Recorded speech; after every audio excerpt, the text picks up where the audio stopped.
Bismillahirrahmanirrahim. Assalamualaikum warahmatullahi wabarakatuh. Kembali lagi bersama saya Rio Wijaya di sebuah kisah misteri.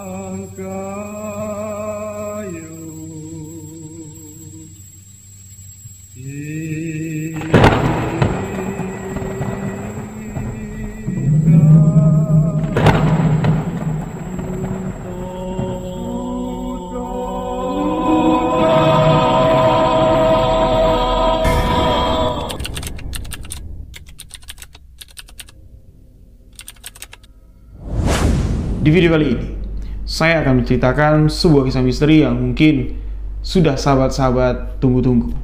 Sahabat-sahabat sudah mendengarkan trailer dari kisah horor yang berjudul Dendam Santet Sekampung.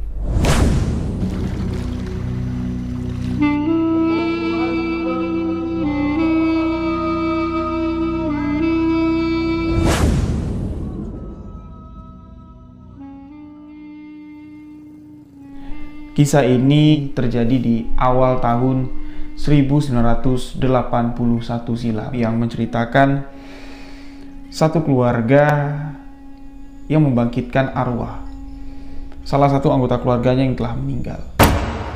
Sesuai pepatah adat kita mengatakan adat wilayah di Pati Tigalua Tanjung Tanah ini ialah adat yang bernisyarak bersendiri dengan kitab Allah. Syarak yang mengatakan adat yang memakainya. Kalau salah pada syarak maka batalah menurut sepanjang adat.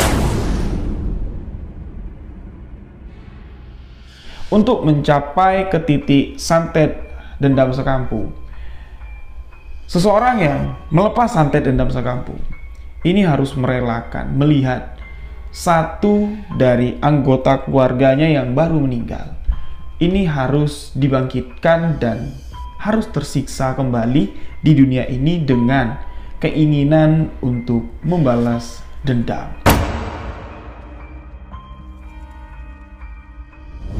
Wak Bahar di kampung tersebut terkenal sebagai dukun aliran hitam.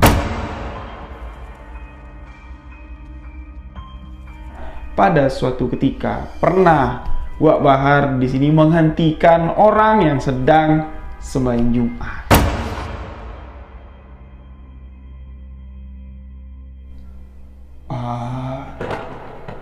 Pak, ngapo Pak? Ngapo aku yang kau bangkitkan Pak? Aku lah ikhlas mati. Pak, balikkan aku Pak, balikkan aku.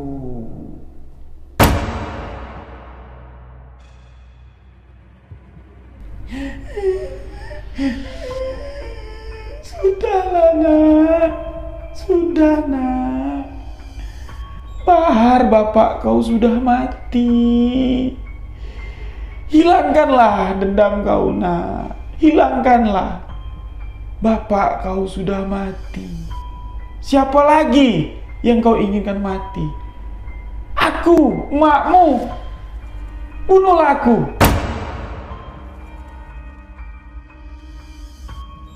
Peristiwa itulah yang terjadi di tahun 1981.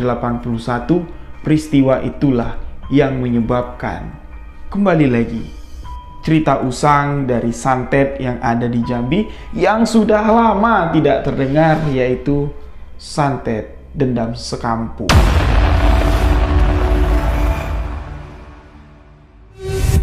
Sebelum masuk ke dalam alur ceritanya, untuk sahabat yang baru bergabung, baru mendengarkan kisah misteri yang saya ceritakan, sahabat boleh mengklik tombol subscribe, aktifkan notifikasi loncengnya, dan jangan lupa bagikan video sebuah kisah misteri ke akun sosial media sahabat-sahabat semua. Untuk lebih akrab dengan saya, boleh follow akun Instagram pribadi saya di rio.wijaya91, dan untuk sahabat yang ingin berbagi cerita pengalaman misteri. Sahabat boleh tuliskan cerita lalu kirimkan ke alamat email sebuahkisahmisteri@gmail.com. Insya Allah kisah kiriman sahabat akan saya bawakan di video sebuah kisah misteri selanjutnya. Dan di video kali ini, Dendam Santet Sekampung akan saya ceritakan, yang mana kisah ini berasal dari salah satu wilayah yang ada di Jambi yang dikenal pada zaman dulu dengan sebutan wilayah Kerinci Rendah. Sekarang wilayah Kerinci Rendah ini sudah termasuk wilayah Bangko, dan di mana titik lokasi kejadian misteri ini terjadi tidak dapat saya sebutkan, sahabat-sahabat, karena sampai hari ini lokasi kampung tempat terjadinya kisah misteri ini masih dicari oleh praktisi-praktisi yang berasal dari luar Pulau Sumatera. Karena apa? Sahabat-sahabat akan tahu alasannya kenapa di akhir kisah ini. Selengkapnya, cerita Dendam Santet Sekampung akan saya sajikan spesial di bulan Ramadan khusus untuk seluruh sahabat misteri.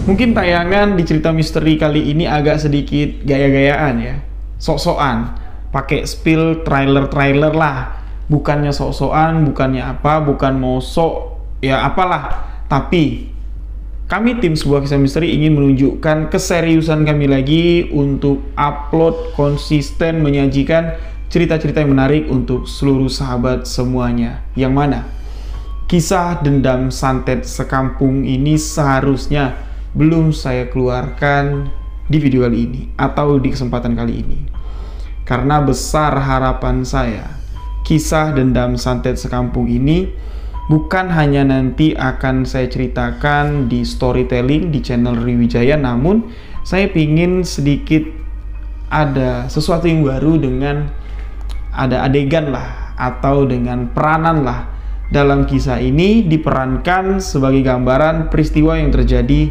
pada saat itu. Di mana? Di tahun 1981 silam. Di salah satu wilayah yang masih dikenal dengan sebutan wilayah Kerinci Rendah.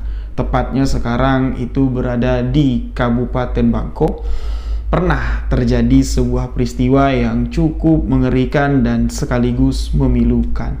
Bayangkan sahabat-sahabat, seorang ayah yang dikenal sebagai seseorang yang terpandang, dikenal memiliki ilmu kebatinan yang tinggi, rela, tega membangkitkan arwah almarhum anak hanya sekedar untuk menuntut balas dendam atas kematian yang tak bertuan. Ketika hati ini sudah dipenuhi dengan iblis, kegelapan duniawi, ilmu-ilmu yang didapat dari tempat-tempat keramat, ilmu-ilmu yang jauh dari syariat ajaran agama Islam. Disitulah manusia ini matanya tertutup, hatinya tertutup, disesatkan oleh jalan setan. Setan yang sengaja menyesatkan karena janji setan kepada Allah Subhanahu wa Ta'ala. Tugasnya di dunia ini hanyalah untuk menyesatkan umatmu, menyesatkan hamba-hambamu. Dan disitulah taraf keimanan kita diuji sebagai umat yang patuh tunduk kepada Tuhannya. Jadi kisah ini bukan sebuah gambaran kehidupan yang patut kita tirukan, karena setiap insan, setiap manusia ketika kehilangan pastilah ingin sesuatu yang hilang, pasti diinginkan akan kembali, akan bangkit lagi. Yang hilang berupa benda bisa dapat ditemukan, yang hilang berpisah nyawa di dunia ini ingin dapat berkumpul dan dibangkitkan kembali. Itu semua ada di hati ketika kita belum ikhlas mengikhlaskan kematian, mengindahkan takdir yang sepatutnya sudah kita persiapkan. Setiap insan yang bernyawa pasti akan mati. Kisah ini jadikan sebuah renungan untuk kita semua di bulan suci Ramadan, di bulan yang penuh berkah. Saya sajikan spesial untuk sahabat-sahabat semua kisah yang saya beri judul Dendam Santet Sekampung. Ini sebuah kisah yang menarik dan ini akan mengulas kisah usang dari keilmuan, kisah usang dari sisi kebatinan dari sebelah aliran kiri atau aliran hitam di dunia jagat perdukunan. Inilah kisah nyata yang akan saya bagikan. Di sebuah desa berlatar waktu di tahun 1981 di wilayah Kerinci Rendah, dulu orang mengenalnya. Hiduplah satu keluarga yang mana seluruh nama anggota keluarga dalam kisah ini itu sudah saya samarkan karena kita tidak mau di masa yang sudah lampau berlalu, tahun 1981 ke 2024. Jangan sampai pula lagi ada konflik, ada sesuatu yang tidak kita inginkan, karena walaupun sudah lama berlalu masanya ini, tapi masih banyak orang yang mengingat, masih banyak orang yang ingin mencari tahu di mana keberadaan yang sejati dari sumber kisah ini berasal. Itu nanti akan saya jelaskan di akhir dalam video ini. Kenapa alasannya orang masih mencari, bukan mencari ceritanya, tapi mencari sesuatu yang tak lazim dicari. Sesuatu yang hidup namun tak nyata. Ya, sedikit saya spill itu aja lah dan masuk ke dalam cerita. Di desa tersebut, desa yang sudah berkembang pada saat itu walaupun era tahun 1981, desa itu sudah memiliki tatanan pemerintahan layaknya kayak di masa sekarang. Dapat dibedakan dengan era zaman dulu dan sekarang itu cuman dari bahasa penyebutan kepala desa. Kades kalau untuk masa sekarang itu digantikan dengan penyebutan kepala dusun atau kepala kampung. Dan tatanan secara adat ya, yang namanya di negeri Melayu itu tetap sama. Di mana bumi dipijak, di situ langit dijunjung. Adat bersendikan syarak, syarak bersendi kitabullah. Dimanapun wilayah yang ada di Provinsi Jambi masih menerapkan tatanan adat layaknya seperti apa yang saya ucapkan barusan. Adat bersendikan syarak, syarak bersendi kitabullah. Jadi tatanan adat, tatanan hukum adat yang ada di satu wilayah itu berdasarkan dari Al-Quranul Karim, dari norma-norma ajaran agama Islam, dan ditetapkan sebagai satu ketetapan hukum adat. Namun khususnya di wilayah yang akan saya ceritakan ini, semua itu tidak berlaku, sahabat-sahabat, ketika masa hidup seseorang yang bernama Wak Bahar. Hukum adat yang saya sebutkan, adat bersendikan syarak, syarak bersendi kitabullah, itu hanya tertulis, tertuang dalam sebuah tatanan, tapi tidak diterapkan dalam kehidupan. Karena yang ditunjuk sebagai tua tenggana, yang ditunjuk sebagai tua-tua adat, tak berani menjalankan adat tersebut, hukum adat tersebut, karena nama besar Wak Bahar. Wak Bahar yang memang tidak mau ditunjuk sebagai orang penting di kampung itu, tidak mau ditunjuk menjadi ketua adat, kepala suku, bahkan kepala kampung. Bahkan beliau tidak mau berurusan dengan lingkungan hidup atau berorganisasi lah kita katakan di sini. Dia mau hidup di kehidupannya sendiri, berajo di kampung rajo. Dia mau hidup suka-suka, dia mau hidup dengan cara hidupnya sendiri. Namun di sini, dengan cara hidup Wak Bahar seperti itu, tak ada satupun orang yang ada di kampung itu berani bertentangan, apalagi sempat bertengkar dengan Wak Bahar. Jangankan untuk bertentangan, berdebat, atau bertengkar, ada polemik dengan Wak Bahar ini. Sekedar kita lewat depan rumah Wak Bahar, badan kita masuk atau melewati pekarangan rumah Wak Bahar, tapi tatapan kita menoleh ke arah sisi lain, hukum yang ada di kampung itu ini sudah dapat dirasakan oleh orang tersebut. Hukum apa? Hukum dari Wak Bahar. Pulang-pulang ke rumah, dapat dipastikan kaki orang itu akan lumpuh dengan penyakit untutan. Penyakit untutan itu sejenis seperti penyakit kaki gajah. Kakinya akan besar, membengkak sendiri, dan sukar sekali untuk disembuhkan, kecuali orang yang melepas ilmu untutan itulah yang menarik penyakit itu, barulah orang tersebut akan dapat sembuh dari penyakit untutan yang dapat menyebabkan kelumpuhan total. Ini baru kita bicara sebatas melewati pekarangan rumah Wak Bahar tanpa menoleh ke arah rumah Wak Bahar. Itu hukum dari Wak Bahar sudah akan menjadi dan akan menjadi bukti kalau Wak Bahar ini bukan orang sembarangan. Seseorang yang memiliki ilmu kanuragan tinggi, seseorang yang memiliki ilmu kebatinan tinggi, seseorang yang dikenal sebagai pemuja iblis. Dukun aliran kiri, dukun masak mentah. Dikenal sebagai orang yang sangat ditakuti sekali. Makanya itu saya bilang, tatanan adat, hukum adat yang ada di wilayah tersebut khususnya ini berbeda sekali dengan wilayah-wilayah yang ada di sekitar. Yang mana wilayah sekitar di sini mengutamakan adat bersendikan syarak bersendi kitabullah, namun di kampung itu ndak berlaku bagi Wak Bahar.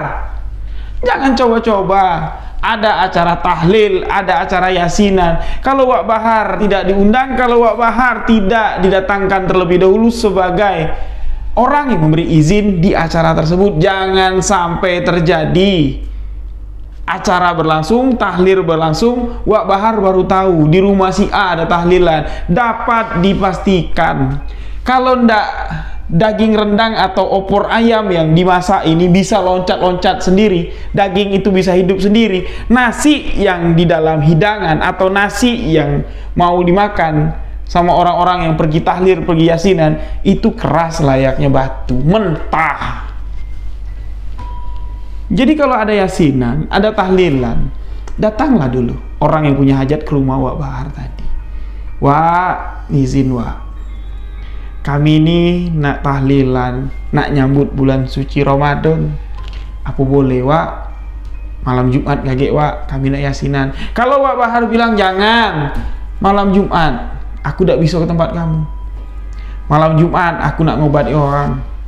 Jangan sampai malam Jumat Wak Bahar tidak ada di kampung, yasinan tetap berlangsung. Bisa dipastikan kejadian-kejadian misteri, kejadian-kejadian yang aneh yang di luar akal sehat itu akan terjadi.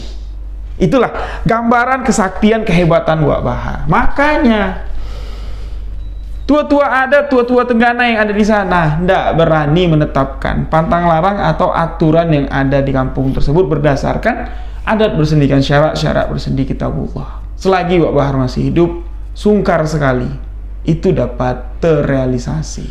Sampai di mana? Di tahun 1981. Inti permasalahan di kampung tersebut terjadi. Diceritakan, Wak Bahar ini di kampung tersebut tinggal bersama keluarganya, bersama sang istri, 4 orang anak perempuan dan 1 orang anak laki-laki, anak bungsu dari Wak Bahar, anak emas dari Wak Bahar. Yang mana seluruh anggota keluarga dari Wak Bahar, amit-amit mohon maaf, saya bukan ingin menjelekkan, ingin mencap atau menggolong-golongkan satu keluarga atau orang ya dalam tanda kutip cara beribadah atau keimanannya kepada Allah Subhanahu wa taala, Tuhan yang Maha Esa, enggak. Tapi ini adalah realita yang ada, sesuatu yang benar-benar terjadi. Keluarga Wak Bahar, amit-amit istri, 4 orang anak perempuannya, apalagi anak laki-laki bungsu Wak Bahar, jangankan untuk beribadah di masjid atau di musola, di rumahnya saja jarang sekali mendengar ada lantunan ayat suci Al-Quran yang berasal dari anggota keluarga tersebut. Sampai di situ sajalah saya gambarkan apa yang terjadi atau apa yang ada di rumah Wak Bahar dalam tanda kutip dalam mengenal ajaran agama Islam. Gelap, kelam, dan suram sekali. Ya, layaknya seperti buah jatuh tak jauh dari batangnya. Itulah gambaran kehidupan anak-anak Wak Bahar. Dengan keyakinan yang entah apa keyakinan mereka ini. Ateis, belum bisa dikatakan juga sebagai ateis. Animisme juga ya tidak dikatakan kayak gitu. Ya dibilang Islam, tapi tidak menjalankan ajaran agama Islam. Nah, jadi 4 orang anak perempuan Wak Bahar ya, ini semuanya belum ada yang menikah. Walaupun anak pertamanya usianya ini sudah mau masuk ke 30 tahun.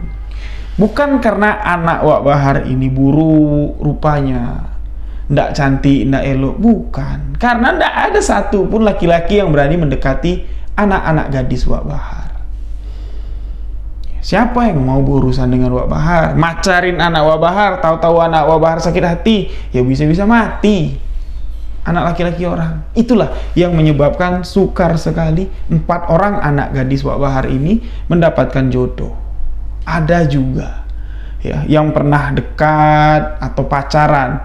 Ini berasal laki-laki yang berasal dari luar kampung tersebut. Dan ketika mengenal background keluarga dari Wak Bahar, tidak ada satupun laki-laki yang pernah pacaran dengan 4 orang anak gadis Wak Bahar ini yang berani maju ke jenjang pernikahan atau menjadi mantu Wak Bahar. Nah, masuklah kita ke cerita inti dari keluarga Wak Bahar di tahun 1981 tadi, tepatnya di hari Jumat. Yang mana? Di hari Jumat tersebut, mungkinlah itu adalah hari naas dari Wak Bahar. Yang mana di hari Jumat tersebut, satu tindakan yang sangat salah sekali ini dilakukan Wak Bahar. Disitulah Allah Subhanahu wa Ta'ala melaknat atau memberikan pelajaran dari apa yang telah dilakukan oleh Wak Bahar selama ini. Yang mana Wak Bahar ini kan dikenal sebagai dukun masak mentah. Dukun masak mentah itu istilahnya dia mau membantu orang kalau orang sakit diobatin sama Wak Bahar. Tapi kalau ada yang mau mengupah Wak Bahar, menyakiti seseorang, bahkan sampai membunuh seseorang, Wak Bahar pun tidak menolak. Karena Wak Bahar sudah seperti apa ya, kalau saya katakan dalam istilah ilmu di tahap yang tinggi seperti yang dimiliki Wak Bahar itu kayak tunggang merajalelo. Jadi ya seakan-akan di dunia ini dialah yang menunggangi segalanya. Dia yang dapat memutuskan, sembuh kau dari penyakit, sembuh dengan apa yang diobati Wak Bahar. Mati kau dengan santet yang kukirim, mati. Jadi tidak ada pertimbangan lagi kepada Sang Pencipta Allah Subhanahu wa Ta'ala. Tunggang merajalelo, layaknya itulah gelar yang pantas untuk ilmu yang dimiliki oleh Wak Bahar. Yang mana sebenarnya ilmu yang dijalankan oleh Wak Bahar ini adalah ilmu yang istilahnya kitab usang, kitab yang sudah lama terkubur, ilmu yang sudah lama sekali tidak pernah terdengar. Ilmu itu masih ada, ilmu itu masih dijalankan dan masih ada yang mewarisinya. Jadi untuk sahabat-sahabat jangan pernah berpikir sedikit pun untuk dapat mewarisi atau mencari tentang ilmu atau keilmuan yang dipakai Wak Bahar dalam kisah ini. Karena di hari Jumat itu hari yang penuh berkah, ketika orang tengah menunaikan ibadah sholat Jumat dengan azas kemampuan kebatinan yang tinggi, dengan keyakinan atas ilmu yang dimiliki Wak Bahar, tunggang merajalelo, ilmu legendaris yang sudah lama tersembunyi di negeri Jambi. Ini membuat Wak Bahar gelap mata ketika satu peristiwa terjadi. Ketika azan Jumat berkumandang, anak bujang Wak Bahar yang saat itu usianya sekitar 16 tahunan, ini tidak tahu, tidak ada pasal, tidak ada sebab, tiba-tiba gelepar seperti ayam yang disembelih. Pada saat itu seluruh anggota keluarga dari Wak Bahar ada di rumah. Semua histeris melihat adik laki-laki bungsu dari 4 anak perawan Wak Bahar. Semuanya histeris, membuat istri dari Wak Bahar pun ikut menjerit histeris. Wak Bahar pun di sini seakan-akan hilang kepercayaan diri, hilang akan ilmu yang ada di dalam dirinya. Takut akan kematian anaknya, takut akan kehilangan anaknya, bingung dengan apa yang akan dilakukan. Melihat kondisi anak seperti itu, berteriaklah minta tolong Wak Bahar ini. Hoi, tolong, hoi, tolong, anak bujang aku sakit, tolong. Yang mana pada saat itu seluruh warga kampung di sini tahu Wak Bahar ini tabib nomor 1, dukun paling paten. Orang kena santet hitungan menit bisa disembuhkan. Orang kena guna-guna, sekali tiup, sekali pelintir kepalanya, terbang guna-gunanya itu hilang. Tapi ketika anak Wak Bahar sakit misterius seperti itu, penyakitnya tidak diketahui, tidak ada sebab, Wak Bahar teriak minta tolong. Yang mana pada saat itu kan hari Jumat, azan Jumat baru berkumandang. Orang-orangnya, laki-laki yang ada di kampung itu semuanya berada di masjid untuk menunaikan ibadah sholat Jumat berjamaah. Wak Bahar minta tolong sana sini, tak ada satupun laki-laki yang datang ke rumah Wak Bahar untuk membantu Wak Bahar. Disitulah ya, menurut penuturan yang saya dapat, di saat azan Jumat berkumandang, Wak Bahar dalam keadaan panik ya, dalam keadaan kalap melihat kondisi anaknya yang sudah semaput sakaratul maut. Ini bukan untuk membimbing anaknya beristighfar agar jalan anaknya kalau memang dekat dengan kematian bisa meninggal atau mati dalam keadaan husnul khotimah, menyebut nama Allah ya, beristighfar, mengucap 2 kalimat syahadat, bukan untuk membimbing anaknya, tapi malah buka baju, ambil parang, berjalan menuju ke arah masjid sambil mengapak tangannya, menggorok lehernya, membacok tubuhnya, badannya itu dibacok, kondisi tidak pakai baju, menunjukkan kehebatan kesaktian Wak Bahar. Dan ketika setibanya di dalam masjid, ketika orang-orang tengah mendengar khutbah, semuanya pada bubar keluar lantaran Wak Bahar masuk ke dalam masjid dengan membawa sebilah parang sembari membacok-bacok tubuhnya dan berteriak, "Wah! Bubar! Aku teriak minta tolong dari tadi, anakku mau mati. Tak ada satupun dari kalian yang membantu aku. Semua kesusahan kalian di kampung ini aku yang bantu, atau kalian semua yang mau mati." Di dalam masjid, Wak Bahar membubarkan orang-orang yang tengah menunaikan ibadah sholat Jumat berjamaah, yang mana dalam hukumnya ketika khutbah tengah dibacakan, tak ada satupun yang boleh berbicara satu dengan yang lain. Kalau ada yang berbisik-bisik berbicara tidak mendengarkan khutbah, sama saja membatalkan sholat Jumatnya, atau pahalanya itu malah menurun. Hikmatnya dalam sholat Jumat adalah khutbah yang kita dengarkan. Nah, tapi pada saat itu Wak Bahar membatalkan, membubarkan khutbah yang tengah didengarkan oleh jamaah-jamaah sholat Jumat. Laknat Allah di sini mutlak terjadi, tapi tidak langsung spontan. Allah menghukum Wak Bahar itu tidak secara spontan. Wak Bahar disambar petir kayak enggak, Wak Bahar pingsan kayak enggak, tapi Allah Subhanahu wa Ta'ala mencabut nyawa anak Wak Bahar yang tadinya kondisi anak Wak Bahar baru semaput, sahabat-sahabat. Tapi ketika Wak Bahar mencak-mencak di masjid, Wak Bahar membubarkan orang yang tengah mendengarkan khutbah, Allah murka di sini dan Allah mencabut nyawa anak Wak Bahar, dan itu membuat Wak Bahar lebih kalap lagi, dan secara tidak langsung tanpa Wak Bahar sadari, di situ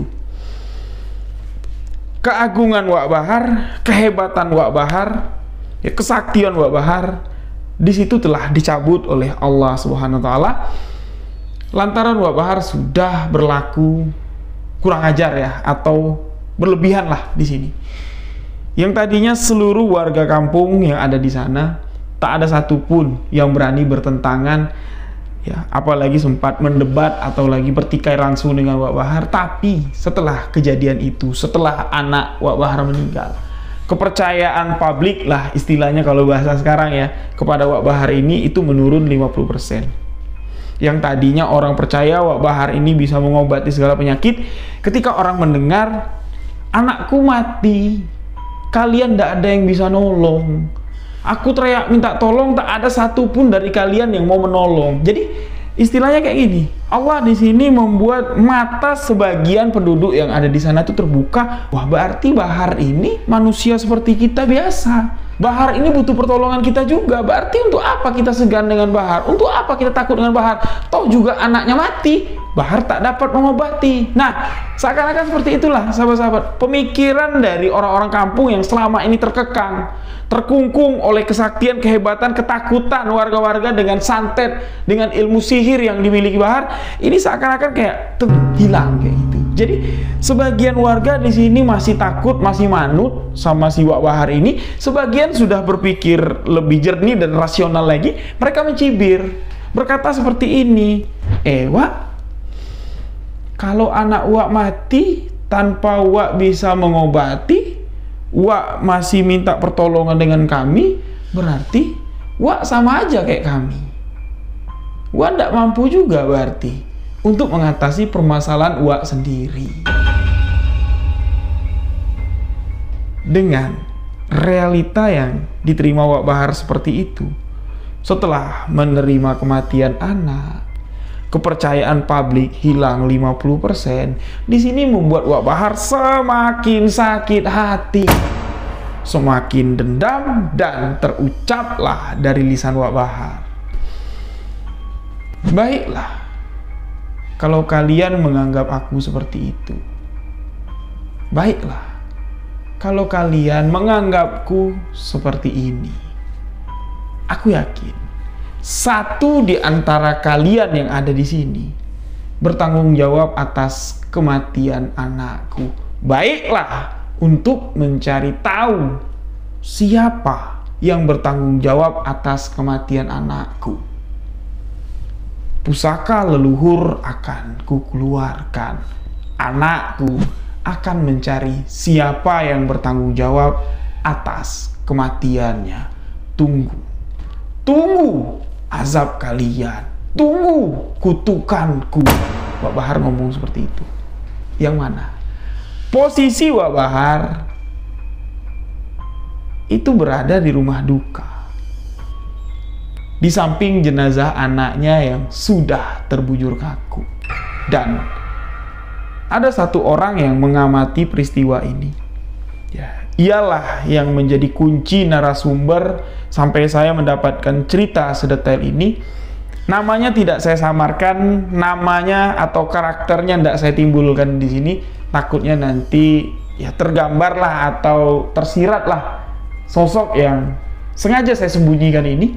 Karena di tahun 81, orang yang menjadi tokoh utama narasumber dalam kisah ini itu masih bujangan, dan di tahun sekarang beliau masih hidup, beliau masih sehat, dan masih dapat dicari kalau ingin ditemukan. Jadi karakternya saya matikan di sini, kita sebut saja si A. Nah, si A ini memang memperhatikan prosesi demi prosesi pemakaman dari anak Wak Bahar. Ini kok beda sekali. Beda sekali dengan apa yang sepatutnya dijalankan umat muslim ya. Mulai dari cara memandikan. Cara memandikan mayit, ini ada tata caranya. Ya, walaupun di setiap kampung, di setiap desa, beda pemandi, beda tahapan, tapi dengan satu tata cara, dengan rukun yang sejalan. Ya, tapi ini enggak. Ini beda sekali. Si anak dimandikan dengan kembang 7 rupa sembari dibakari kemenyan. Dan ada beberapa titik dari mayit yang tak boleh dijamak oleh air. Dan si pemandi yang memandikan jenazah diminta Wak Bahar, jangan sekali-kali kau ucapkan 2 kalimat syahadat ketika membasuh tubuh anakku. Ini sudah nyala sahabat-sahabat.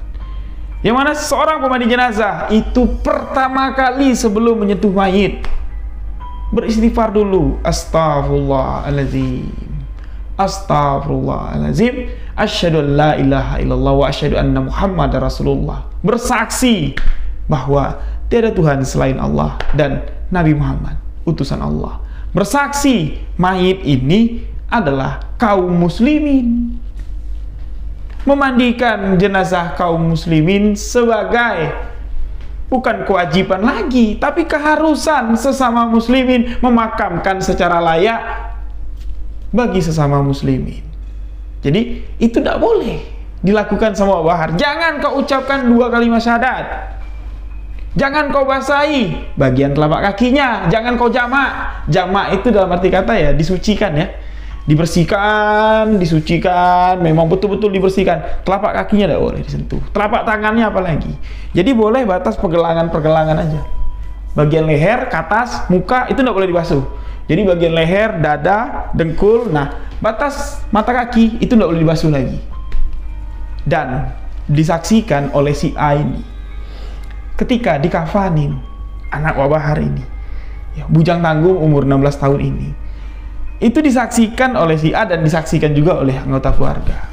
Entah apa yang dimasukkan Wak Bahar, seperti susu lah, seperti ada benda yang dimasukkan di telapak kaki mayit tersebut.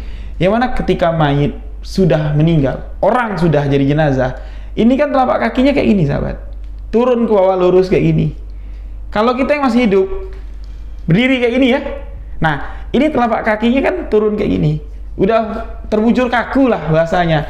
Entah apa yang dimasukkan Wak Bahar, ditumit anak laki-lakinya itu, diurutnya naik ke atas, kaki mayit tersebut kembali naik seperti ini, layaknya orang masih hidup, layaknya anak laki-laki itu sedang tertidur, dan matanya pun celang.